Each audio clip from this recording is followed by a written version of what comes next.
Hello. So this is quite a fun day for me because we get to launch a product and a company today, which is obviously quite a privilege to do.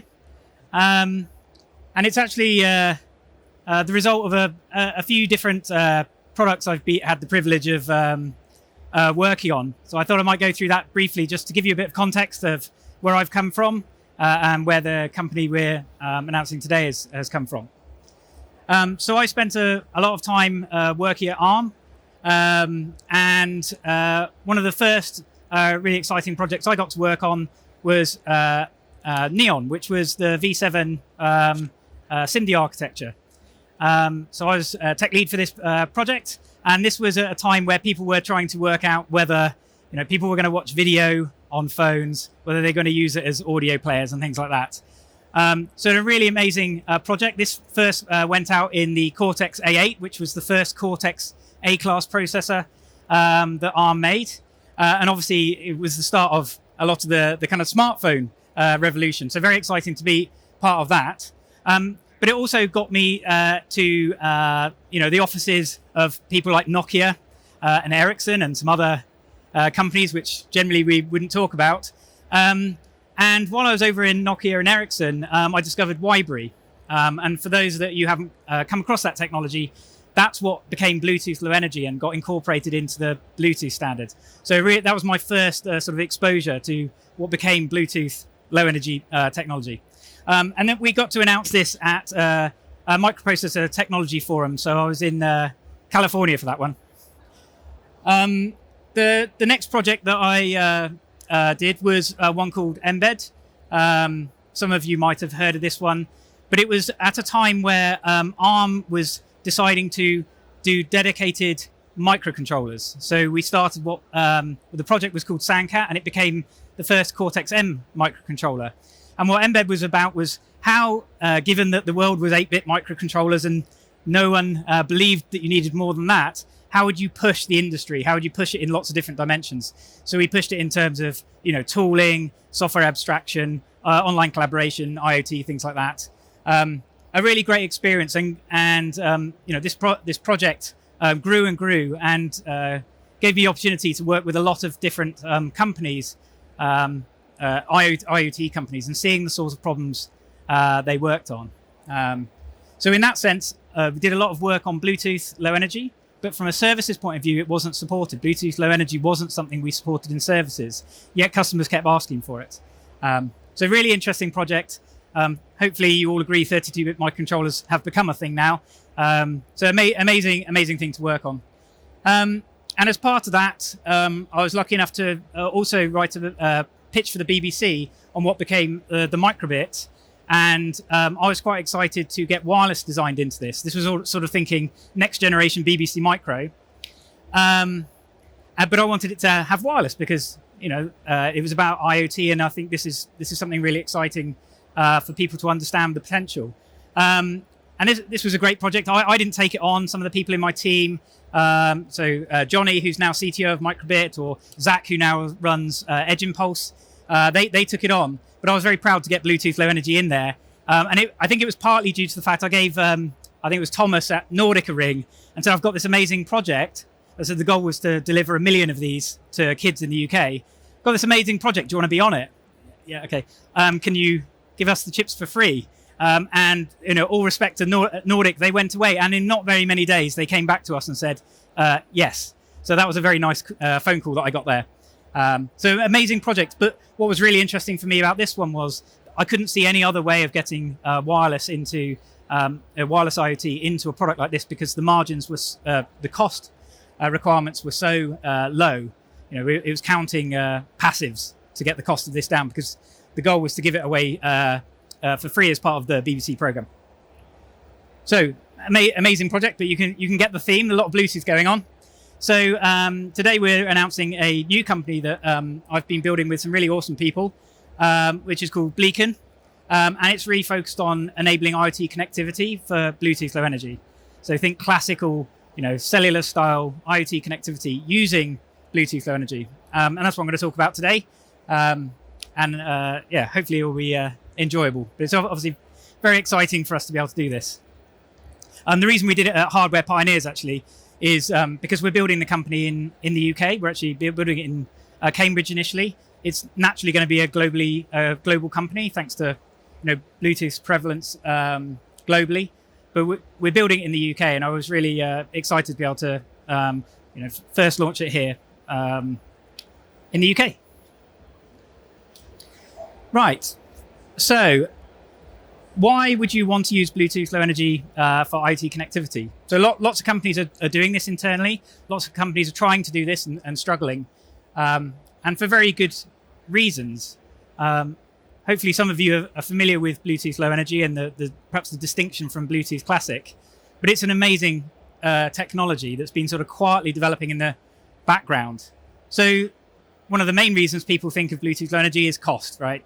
The design of the silicon that you can implement a Bluetooth Low Energy peripheral device in is very, very small compared to other radio technologies, and that naturally translates to cost. But also things like the peripherals you have to put around it to, the antenna, the passives, they're really low, for a low-cost design. And then you also get into things like economies of scale. So these chips are shipped in the billions, thanks to personal devices. You can see how those economies of scale make it very attractive as a technology that people can build in. So cost is a really obvious one. A couple of other really obvious ones. Well, power. It's in the name. Bluetooth Low Energy has got some really interesting features and design trade-offs that make it very attractive for low power design. It can wake up quickly, it can advertise, it can go to sleep. So these are obvious ones, right? Size, as I said, the silicon area is very small. That means the actual dies can be very small, so the packages can be very small. You can integrate antennas into the packages. So there's not much that can beat it on size. So those are some of the obvious ones, and I think most people recognize Bluetooth Low Energy for those sorts of things. But when you start to dig into the actual technology, it's got a couple of unique features which make it really interesting, and we're actually exploiting. So the first is what most people will have heard as advertising, if you've come across that, or beaconing. So Bluetooth Low Energy can advertise its presence, and that's used for discovering a device and connecting to it, but it's also used in things like beacons, tracking beacons. That's actually what's being used in like an AirTag or like the original versions of things like AirTags. It's advertising its presence, something else is spotting it, and therefore you can locate this device. And they might be advertising 10 times a second. So if you got out your phone and checked now, there's probably hundreds of Bluetooth devices around you, all advertising their existence. And that's quite a unique property. You can put data in that advertising packet. But it's also what's used to trigger connections and discovery. And one of the things Bluetooth, I haven't listed all the things here, one of the things Bluetooth can do very efficiently is set up a connection. So it can set up a connection, perform transactions, and tear that connection down all within a second or something like that. So that's a really interesting property, again, that we've been able to exploit. And you can see how that impacts power. So one of the other things of Bluetooth Low Energy, actually the bandwidth is relatively high. It's not streaming video levels, but if you're comparing it to Sigfox or LoRa or something like that, you're talking tens of kilobytes a second rather than bytes a second, right? And that's the difference of being able to just transmit your current value to being able to store up values and send a whole data sync or download a firmware update and things like that. But because you can switch between these modes, you can work very fast, send a lot of data, but you can also just be advertising or just send a very small packet. You've got quite an interesting trade-off you can make in terms of power, right? Which is pretty unique to Bluetooth Low Energy. So yeah, you're not going to be streaming video and things like that, but actually the amount of bandwidth you can get out of these things makes for some quite interesting trade-offs. So another thing that it's got to its advantage, which I guess people take for granted, but is not true of a lot of technologies, is it is fundamentally global. So it's the same frequency everywhere. It's the same, it's recognized everywhere. That people understand how to sign it off in all different regions. So if you build a product, that single product can literally go to anywhere in the world and work, be signed off, be accredited by the local, wireless body or something like that. So that's quite unique. If you're thinking cellular or LoRa, that's that's not necessarily the case. So you might be managing multiple SKUs, thinking about, have I sent the right thing to the right person? Lots of supply chain considerations are there, but it's also a globally recognized brand. There's a lot of these things. I'm going to go through a few, but we've got a paper coming out that's talking about this. But one of the other things, and this is, I think, the real reason why companies clamor to try and use this technology somehow in a way it wasn't designed for, is it is ubiquitous. It's everywhere. So it is in every phone. It is in every laptop. Like, not many technologies can say that. It's a technology that, as I say, people understand all over the world. It's globally recognized. So it's not just technically, but commercially, and finally from that comes the ecosystem, right? So I suspect a bunch of you in this audience have built things with Bluetooth, and what that means is a technology like this actually is very accessible to build products out of. People understand what it is, they understand how to sign it off, and there's this massive ecosystem which gives you economies of scale, but it also gives you the ability to actually execute on projects. Okay, so anyway, there's loads of things. I could have listed more, but this is why companies, despite Bluetooth Low Energy being classically a personal area network cable replacement technology, this is why companies are trying to use it where classically you would think of cellular or Wi-Fi or LoRa or something like that. Okay, it's very pragmatic. The technologist in you might not think this is the perfect solution, but the pragmatist, when you think pragmatically about all of these different technical and commercial realities, it actually it looks quite interesting. And I guess this is why also it doesn't get so much airtime, because it's just plodding along quietly, making all these things happen, getting better and better, versus new technologies that they capture the headlines because they have the potential of something else. This has been doing it for years and continues to get better and better. Okay, so that's wonderful. So why isn't everyone just out there using it? Well, the companies that are have to overcome quite a few significant barriers, and that's obviously what we're interested in. How do we exploit all those benefits that you saw there by overcoming some of the barriers that get in the way of companies being able to exploit this technology? So I just wanted to highlight 3 key ones.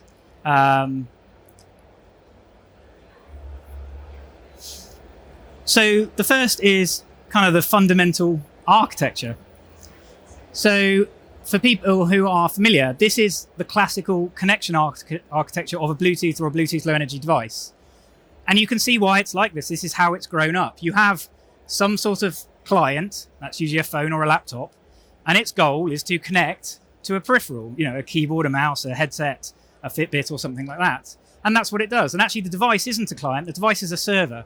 It's serving up information to the client, the laptop or the whatever, and it's asking questions of it. Dig, dig, dig. That's how it works. And then as they become more classically IoT products, what happens is this other loop starts to introduce itself, where that intermediary now has to, but then shovel that data up to the cloud, respond, get back. Okay. So you can already see there's some pretty obvious barriers here that you need to overcome. The device is acting as a server.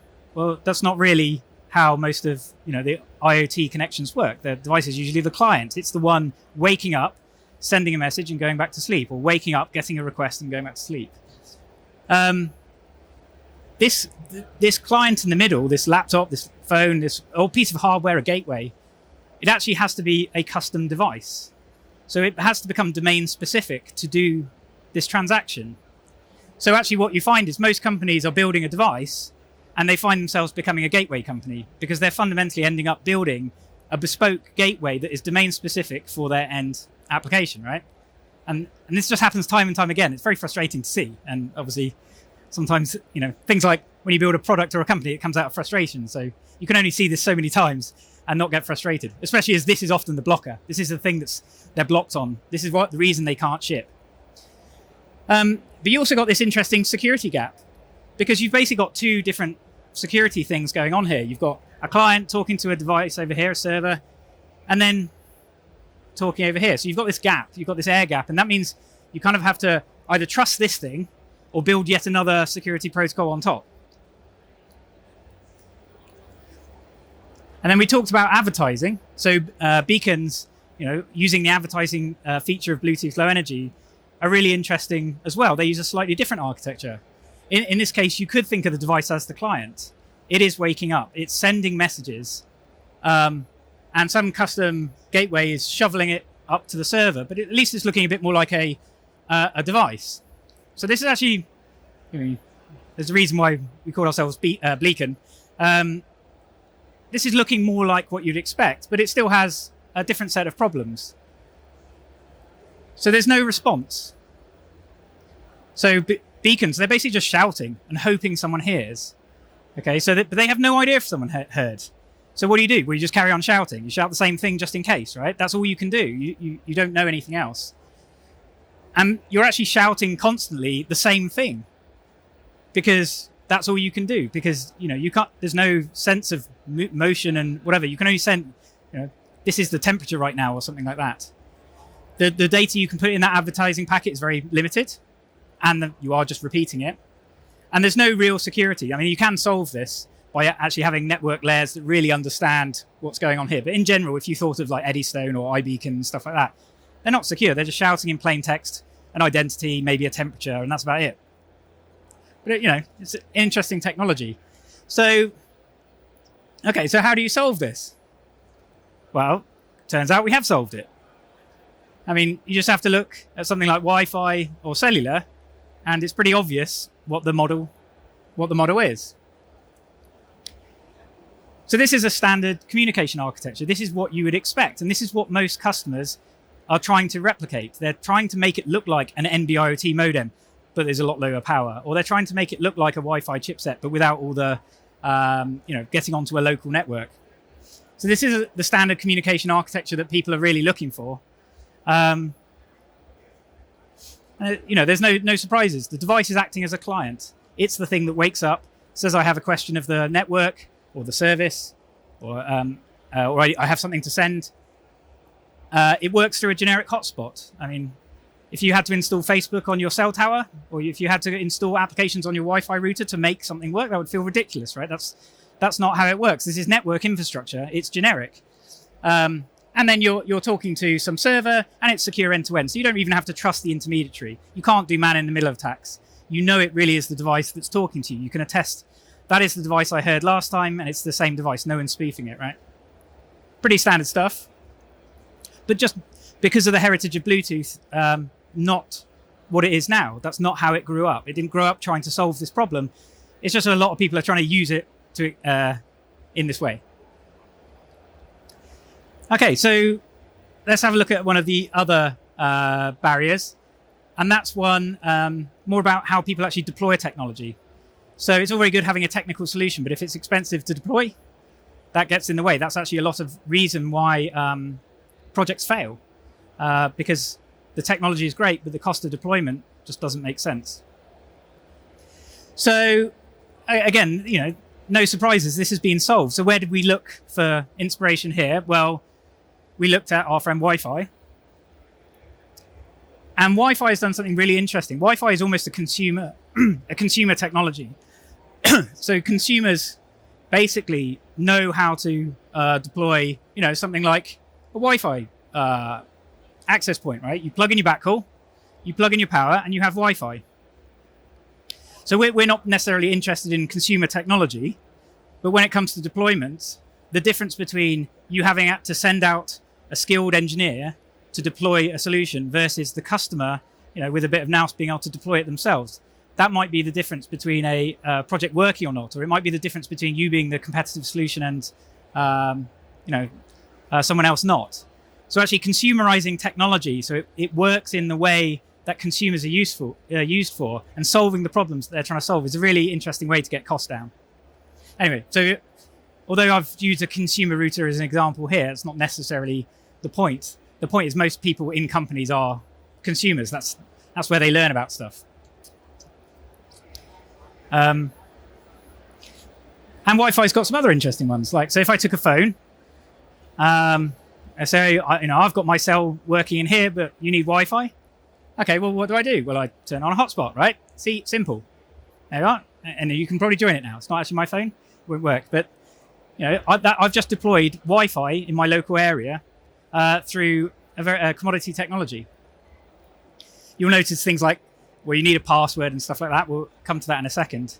But you can see the consumer model of deployment is really attractive to be able to deploy a technology and get the cost down of actually deploying it. Okay, so we'll take some inspiration from there. And then, well, what's the last barrier I'm going to talk about? Well, it's how you make a connection. Well, with Bluetooth, it's actually pretty obvious how you make a connection. You use pairing, right? You just pair a device. Well, we don't want to use pairing because that's a nightmare. Everyone knows about has Bluetooth pairing horror stories, but you actually need to change your product. You need a UX. You need screens. So if you're connecting this to a gateway, how do you type this in? Oh, web server or something like that. So pairing has a bunch of problems from a UX point of view that get in the way. They might impact the product you actually have to build because you have to have UI components to your product. But it has another property which, you wouldn't dream of in the cellular case, which is you're tying your device to a particular piece of equipment. You're tying it to a particular hotspot in our language, right? And in the personal area network case, it makes total sense. It's your Fitbit, it's your phone. It makes absolute sense. But if you're thinking of IoT connectivity, that makes no sense. So yeah, we're not going to use pairing. So what are we going to do? We're going to take inspiration from the cellular world. So how does cellular solve this problem? Well, they have a SIM card. And the SIM card, it represents a different trust relationship to, let's say, your Wi-Fi password or your Bluetooth pairing. Because what a SIM card is a SIM card is a trust between your device and the network, not the cell tower. All right? So the cell tower doesn't have to trust you indirectly. It's the network that has the trust relationship. So this is what really people are looking for when they're thinking of IoT connectivity. But it gives this other interesting property. Not only is the trust, it is more trusted. You really can attest that device. It's not like a Wi-Fi password that can get leaked and blah, blah, blah. But actually introduces this concept of roaming or mobility. So as a mobile phone operator, I don't have to pair my phone with every cell tower. I can just move around, and because of my SIM card and that trust and the network managing that trust relationship, I can move around. And that's actually a really exciting property. So what we really want is, all these benefits of Bluetooth, so like the low power, the low cost, some of the technical features we want to do it, use. But we kind of want the cellular, the Wi-Fi model of deployment, so how easy it is to deploy hardware, get coverage deployed in a local area. But we want this cellular model where a device can phone home wherever it turns up in the world. Okay, so Bluetooth, Wi-Fi, cellular. Are you getting it now? Sorry, it made me laugh. So this is what we've been working on. What we've been building is all the benefits of Bluetooth, the deployment model of Wi-Fi, and this network model of cellular. And if you hadn't guessed it, we're going to call it Blecon. So that's the name of the technology. And basically, Blecon is bringing IoT connectivity to Bluetooth Low Energy. That's our goal. So we love Bluetooth Low Energy. We know lots of companies are trying to use it in this use case. We want to help them today.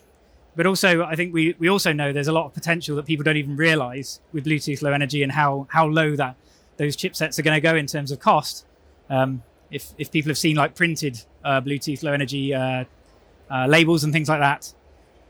So this is what we're dedicated to. We're building effectively networking for Bluetooth Low Energy. So let's quickly go through this. So first up, we have the network. This is a service that we've built. And, in some sense, no surprises. It's a network service that you can plug into your cloud backend.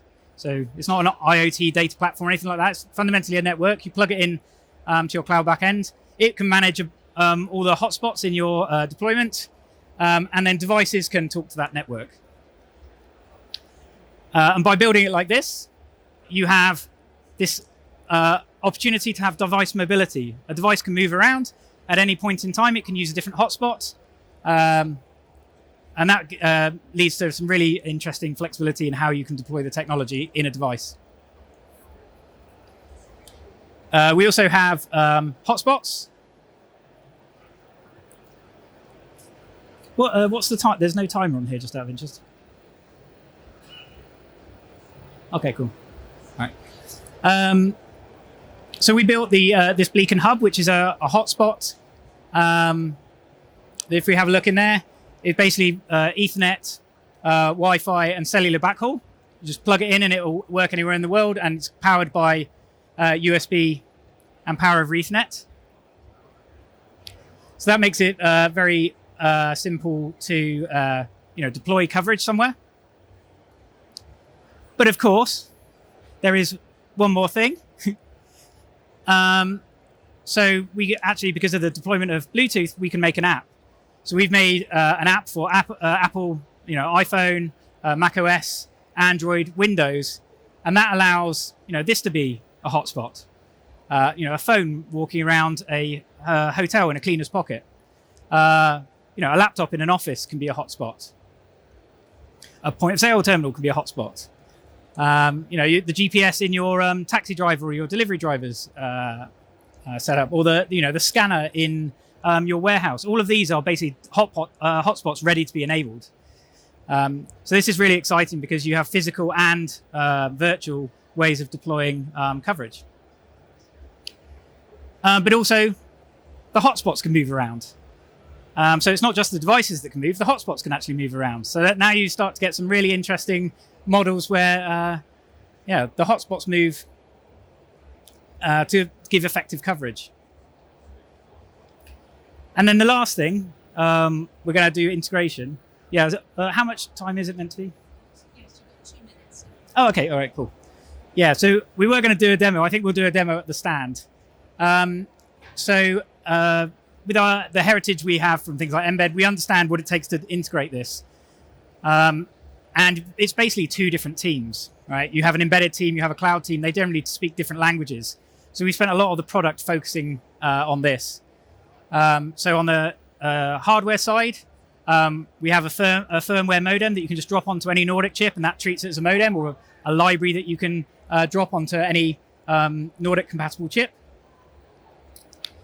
And for the network, well, you just pipe it into your cloud setup, so your API gateway or your Lambda or whatever, and the data is flowing into your cloud for you to treat however you want.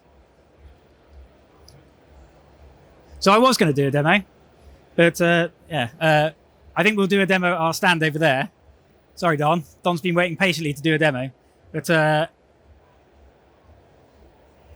there it is. You almost got it. So what we've built is effectively a Bluetooth Low Energy IoT connectivity with very flexible hotspots and no pairing. Leveraging sort of what you take for granted for Wi-Fi and what you take for granted for cellular.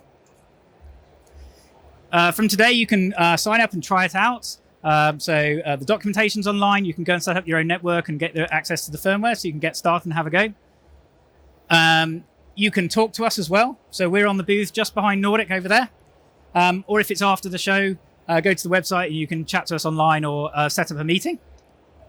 And we'd be very happy to talk through if it works for your project. We're going to be at Embedded World in Austin for anyone who likes barbecue. That's where we're going to do our US launch. So please join us there. Thanks very much for your time for listening. It's very exciting to be able to launch this. And hope to hear from any of you at our stand over there if you want to ask any questions or get more deeply involved. Thank you so Thank you very much, much, Simon.